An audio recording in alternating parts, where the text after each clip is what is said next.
आज हम आपके लिए पायरेट्स ऑफ द कैरिबियन का तीसरा पार्ट लेकर आए हैं। अगर आपने इसके पहले 2 पार्ट नहीं देखे हैं तो उन्हें भी हमने आपके लिए इस चैनल पर एक्सप्लेन कर रखे हैं, आप जाकर देख सकते हैं। और अगर आपने नहीं भी देखा फिर भी आपको ये मूवी अच्छे से समझ में आएगी, क्योंकि हमने ये मूवी एक्सप्लेन ही इस तरीके से की है। पिछले पार्ट में हमने देखा था कि पोर्ट रॉय में इंग्लैंड के राजा ने अपने एक खास आदमी लॉर्ड कटलर को भेजा था, जो कि यहाँ पर अपने कुछ खास मकसद के साथ आया था। लेकिन आज की कहानी ही कुछ और है। वो पोर्ट रॉयल के समुद्री लुटेरों और उनके साथ मिले हुए लोगों को फांसी दे रहा था। वहीं पर हम एक बच्चे को भी देखते हैं जो कि मरने से पहले समुद्री लुटेरों के लिए एक गाना गाने लगता है और उसके पीछे सभी लोग गाने लगते हैं। इसके बाद हमें एलिजाबेथ और बरबोसा को एक साथ दिखाया जाता है, जो कि कप्तान साओ फैंग के पास सिंगापुर आए हुए थे। दरअसल वो वहाँ पर जैक स्पैरो को बचाने के लिए कप्तान साओ फैंग से उसकी एक जहाज और कुछ लोग मांगने के लिए गए थे, पर उनका असली मकसद तो उस नक्शे को चुराना था जो कि उन्हें दुनिया के अंत तक लेकर जाएगा। और वो नक्शा सिर्फ और सिर्फ कप्तान साओ फैंग के पास ही था। दूसरी तरफ नीचे बाकी के उनके साथी लुटेरे भी आ गए थे, ताकि अगर कोई गड़बड़ हो तो वो उन्हें बचा ले। इतने में ही कप्तान साओ फैंग विल को पानी से बाहर निकाल देता है, जो कि वहाँ पर उसी नक्शे को चुराने के लिए आया था, लेकिन पहले ही पकड़ा गया। और बरबोसा और एलिजाबेथ दोनों ही विल को पहचानने से इनकार कर देते हैं। उस वक्त बरबोसा साओ फैंग को बताता है कि इस पूरे समुद्र के 9 सबसे बड़े समुद्री लुटेरों में से तुम भी एक हो, और उन सभी लुटेरों की एक साथ मीटिंग होने वाली है ताकि वो कटलर की सेना से मुकाबला कर सके। लेकिन जैक स्पैरो यहाँ पर नहीं है, इसलिए हमें उसे बचाने के लिए जाना ही होगा ताकि हम 9 के 9 समुद्री लुटेरों को एक साथ इकट्ठा कर सके। तभी साओ फैंग देखता है कि वहाँ पर ज्यादा गर्मी होने की वजह से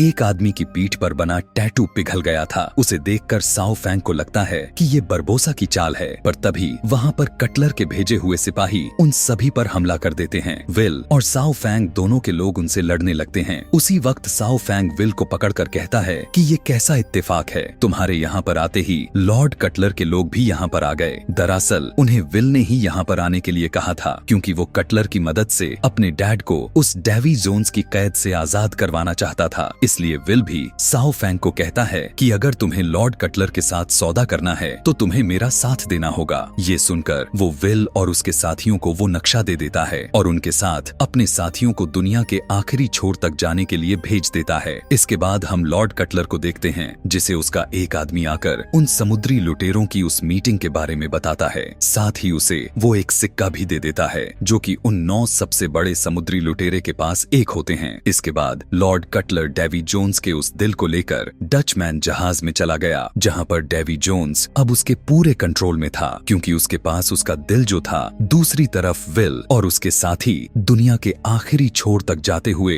अपना रास्ता भटक जाते हैं। लेकिन बरबोसा उन्हें कहता है कि अगर हम भटकेंगे नहीं तो वहाँ पर पहुँचेंगे कैसे। लेकिन फिर भी उसकी बातों को कोई भी नहीं सुनता, क्योंकि उनकी जहाज एक झरने से नीचे गिरने ही वाली थी। वो उस जहाज को वापस मोड़ने की बहुत कोशिश करते हैं, लेकिन आखिर में वो झरना उन्हें अपने साथ ले ही जाता है। उधर दुनिया के आखिरी छोर पर जैक स्पैरो पागल हो रहा था। वहाँ पर उसे खुद जैसे बहुत सारे जैक स्पैरो दिखाई दे रहे थे, और असली जैक स्पैरो अपनी उस जहाज का कप्तान था और उन्हें ऑर्डर दे रहा था। लेकिन असलियत में वहाँ पर कोई भी नहीं होता। जैक नीचे जाकर एक पत्थर को उठाकर दूर फेंक देता है और उसे फेंक कर आगे जाने लगा। लेकिन जैसे ही उसने फिर से पीछे देखा, वहाँ पर वो पत्थर फिर से उसके पीछे था। इसलिए जैक फिर से उसे उठाकर फेंक देता है। लेकिन तभी हम देखते हैं कि वो पत्थर नहीं बल्कि एक केकड़ा था, और वहाँ पर बहुत सारे केकड़े होते हैं, और वो जैक स्पैरो की जहाज को वहाँ से पानी की तरफ ले जाने लगते हैं। और जैक भी अपनी जहाज को जाते हुए देखकर उसके पीछे भागने लगता है। दूसरी तरफ विल और उसके सभी साथी भी पानी से एक टापू के किनारे आ गए थे, और ये कुछ और नहीं बल्कि वही डेवी जोन्स की मायावी आखिरी छोर वाली दुनिया थी। तभी वो लोग जैक स्पैरो को अपनी जहाज पर पानी की तरफ आते हुए देखते हैं, और उस जहाज को कुछ केकड़े लेकर आ रहे थे। ये देखकर सभी लोग बहुत ही ज्यादा हैरान हो गए। दरअसल ये जादू किसी और का नहीं बल्कि टिया डेल्मा का ही था। इसके बाद जैक स्पैरो अपने जहाज ब्लैक पर्ल को पानी में उतारकर अपने बाकी के साथियों के पास आ गया। उसे देखकर सभी लोग बहुत ही ज्यादा खुश होते हैं, क्योंकि जैक स्पैरो अभी भी जिंदा जो था। जैक स्पैरो उन्हें देखकर अंदर से खुश भी था और उनसे काफी नाराज भी। पहले तो जैक को लगता है कि ये उसका कोई भ्रम है, लेकिन जैसे ही उसके पास एलिजाबेथ आती है उसका ये भ्रम दूर हो जाता है। एलिजाबेथ जैक स्पैरो को कहती है कि हम तुम्हें यहाँ से ले जाने के लिए आए हैं। ये सुनकर जैक स्पैरो उसे कहता है कि पहले तो तुमने मुझे मारने की कोशिश की और अब तुम मुझे वापस ले जाना चाहती हो। ये सुनकर बाकी के सभी लोगों को भी पता चल जाता है कि जैक स्पैरो उस दिन उस जहाज पर अपनी मर्जी से नहीं बल्कि एलिजाबेथ ने उसे चालाकी से वहीं पर छोड़ दिया था। जैक स्पैरो बरबोसा और उसके साथियों को वहीं पर छोड़कर जाने ही वाला था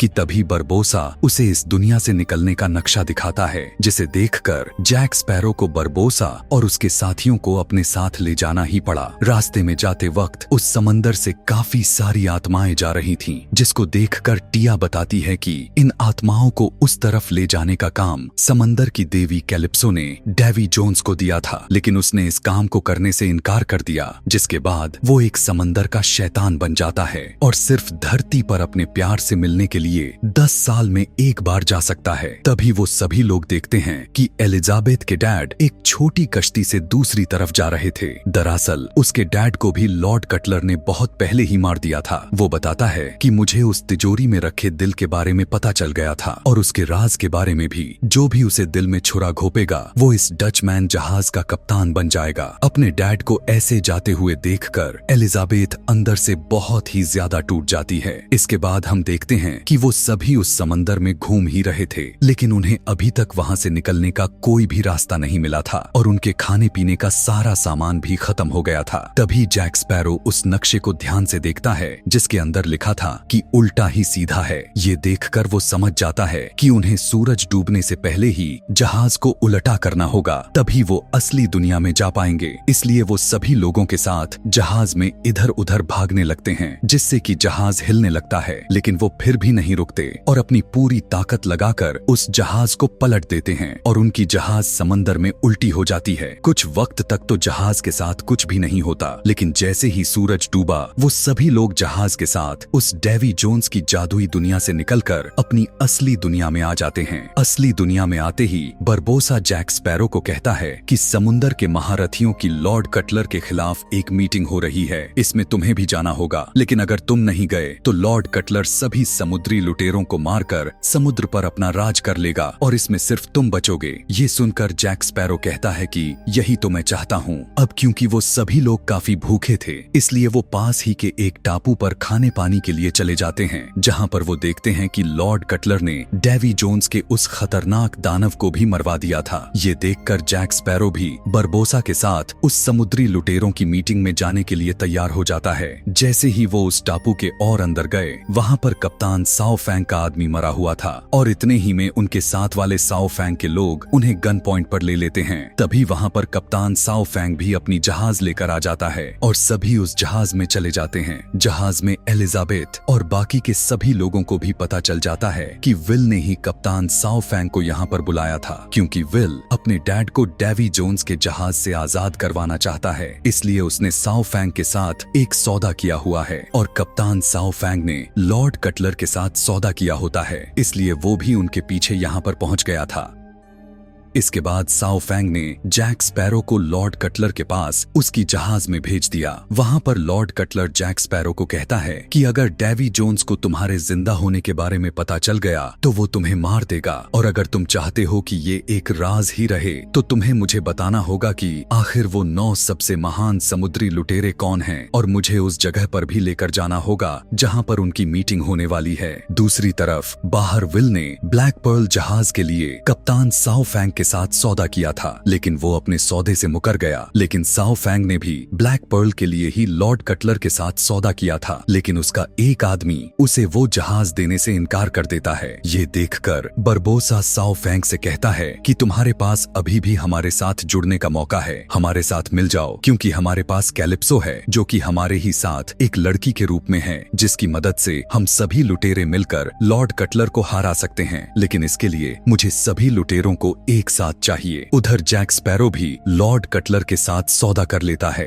बाहर कप्तान साओ फैंग एलिजाबेथ को लेकर अपने जहाज में चला गया था, क्योंकि उसे लग रहा था कि एलिजाबेथ ही कैलिप्सो है। और विल भी जैक स्पैरो और अपने साथियों के साथ लॉर्ड कटलर की कैद से आजाद होकर ब्लैक पर्ल लेकर वहां से भाग जाते हैं। उस लड़ाई के अंदर लॉर्ड कटलर का जहाज काफी ज्यादा खराब हो चुका था, इसलिए वो उनका पीछा नहीं कर पाते। लॉर्ड कटलर अपने साथी को कहता है कि वो डेवी जोन्स को कप्तान साओ फैंग की जहाज का पीछा करने के लिए कहे और ब्लैक पर्ल का हम पीछा करेंगे। उधर साओ फैंग एलिजाबेथ को कैलिप्सो समझकर बताता है कि जब उन 9 समुद्री लुटेरों की मीटिंग हुई थी, उस वक्त उन्होंने तुम्हें एक औरत के शरीर में डाल दिया ताकि समंदर में मर्द राज कर सके, लेकिन मैं तो इस बात के सख्त खिलाफ था। दरअसल साओ फैंग उससे उसकी शक्तियां हासिल करना चाहता था। तभी एक तोप का गोला वहां पर आकर लगता है। वो मरने से पहले एलिजाबेथ को अपने गले का लॉकेट देकर उसे अपनी जहाज की कप्तान बना देता है। उनके शिप में डचमैन जहाज वालों ने हमला किया था, क्योंकि लॉर्ड कटलर ने उन्हें भेजा था। उस जहाज के सभी लोगों को डचमैन जहाज में लाया जाता है, जहां पर एलिजाबेथ नोरिंगटन को देखती है, लेकिन वो उसके साथ ज्यादा बात नहीं करती,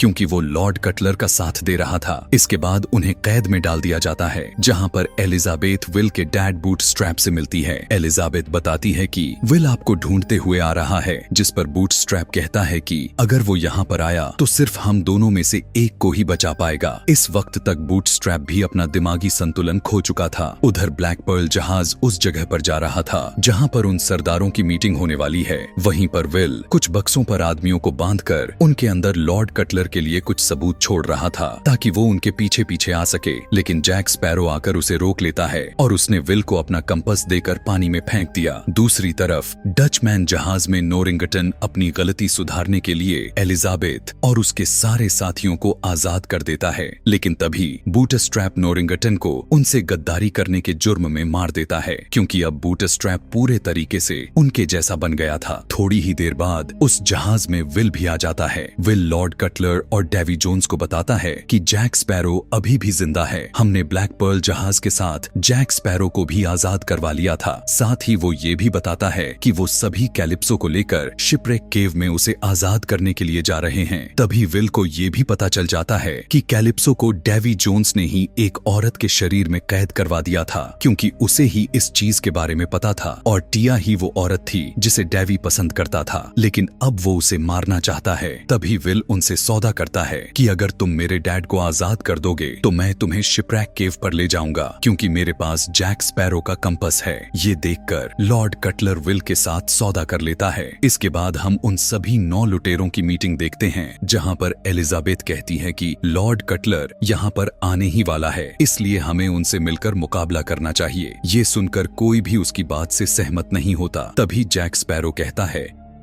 कि हमें सभी लुटेरों का एक राजा चुनना चाहिए और जो वो कहेगा वही होगा। ये सुनकर सभी महान लुटेरे खुद को चुनते हैं, लेकिन जैक स्पैरो एलिजाबेथ को चुनता है। और अब क्योंकि एलिजाबेथ के पास ज्यादा वोट्स थी, इसलिए अब सभी लुटेरों को उसकी बात माननी होगी और एलिजाबेथ सभी को लड़ने का हुक्म देती है और सभी लुटेरे अपने सिपाहियों के साथ लड़ने के लिए तैयार हो जाते हैं। वहाँ से बाहर निकलने के बाद वो सभी लुटेरे देखते हैं कि लॉर्ड कटलर उनसे मुकाबला करने के लिए बहुत सारी जहाजें लाया था। उन्हें देखकर सभी लुटेरे काफी घबरा जाते हैं। इसके बाद एलिजाबेथ बरबोसा और जैक स्पैरो के साथ लॉर्ड कटलर के साथ बात करने के लिए जाती है, जिसके साथ विल और डेवी जोन्स भी आए हुए थे। लॉर्ड कटलर एलिजाबेथ को बताता है कि वहाँ पर हमें जैक स्पैरो ने ही बुलाया है, क्योंकि मेरा उसके साथ एक सौदा हुआ था। ये सुनकर एलिजाबेथ और बरबोसा काफी ज्यादा हैरान हो जाते हैं। तभी एलिजाबेथ उनके साथ सौदा करती है कि तुम हमें विल दे दो और हम तुम्हें जैक स्पैरो दे देंगे।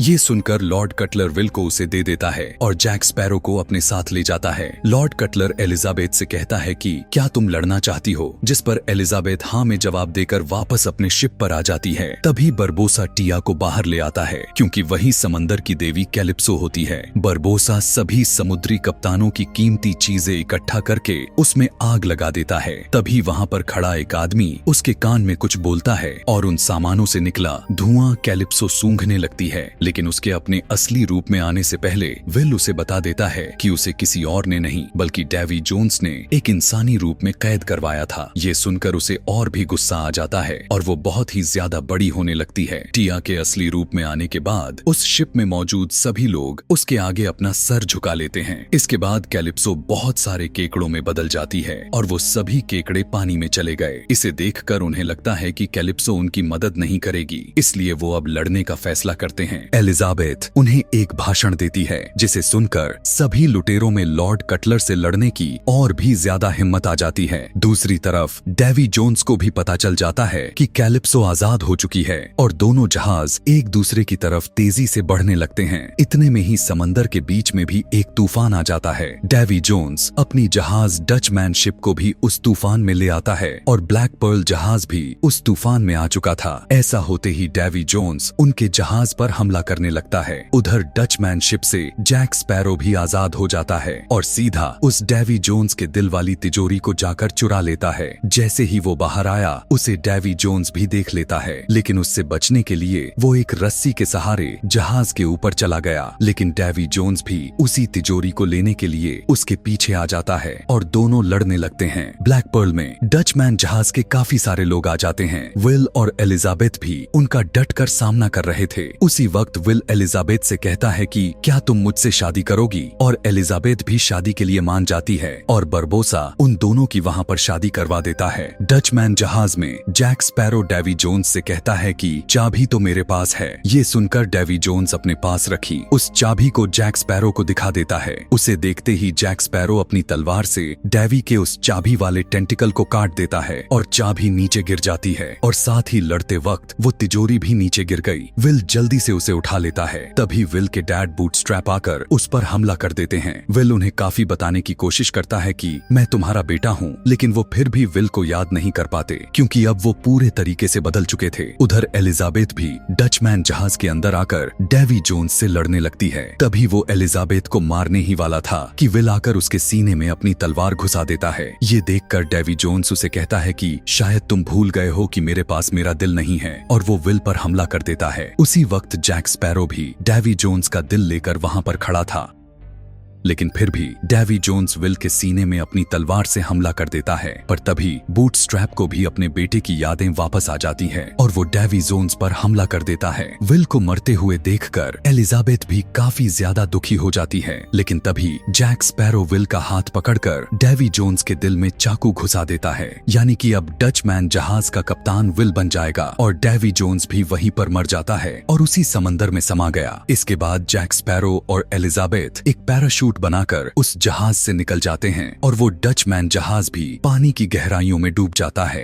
ब्लैक पर्ल में पहुंचने के बाद जैक स्पैरो देखता है कि लॉर्ड कटलर अभी भी उनकी तरफ बढ़ रहा था। इतने में ही डचमैन जहाज भी पानी से निकल जाता है, जिसका सरदार अब विल बन चुका था, और दोनों जहाज मिलकर लॉर्ड कटलर के जहाज की तरफ बढ़ने लगते हैं और उस जहाज को दोनों तरफ से घेर लेते हैं। लॉर्ड कटलर जहाज के आमने सामने होते ही वो दोनों जहाज उस पर तोप से हमला करने लगे और लॉर्ड कटलर की जहाज को पूरे तरीके से तबाह कर देते हैं। लॉर्ड कटलर की जहाज को पानी में समाते हुए देखकर बाकी के दूसरे ईस्ट इंडिया कंपनी के जहाज भी वापस चले जाते हैं। उन्हें ऐसे वापस जाते हुए देखकर सभी लुटेरे और ज्यादा खुश हो गए और अपनी जीत की खुशियां मनाने लगे। उधर डचमैन जहाज में विल अपने डैड बूटस्ट्रैप टर्नर को कहता है कि अब आप इस श्राप से आजाद हैं, इसलिए आप यहाँ से जा सकते हैं। लेकिन बूटस्ट्रैप अपने बेटे के साथ ही रहने का फैसला करता है। इसके बाद विल एलिजाबेथ से मिलने के बाद अपने 10 साल के सफर पर निकल गया और अब वो पूरे 10 साल बाद ही लौटेगा। दूसरी तरफ टोर्टुगा में जब जैक स्पैरो मजे ले रहा था, उस वक्त बरबोसा फिर से ब्लैक पर्ल जहाज को लेकर वहां से चला गया होता है और जैक स्पैरो तो बस उसे जाते हुए देख रहा था। उधर ब्लैक पर्ल में अभी भी कुछ लोग जैक स्पैरो को वापस अपने जहाज में लाने की मांग कर रहे थे। दरअसल बरबोसा उन सबको एक लालच देकर लाया था, जो कि उन्हें एक ऐसी जगह पर लेकर जा रहा था जहां जाकर वो हमेशा जवान ही रहेंगे। इसलिए वो सभी लोग उस चीज को देखने के लिए जिद कर रहे थे।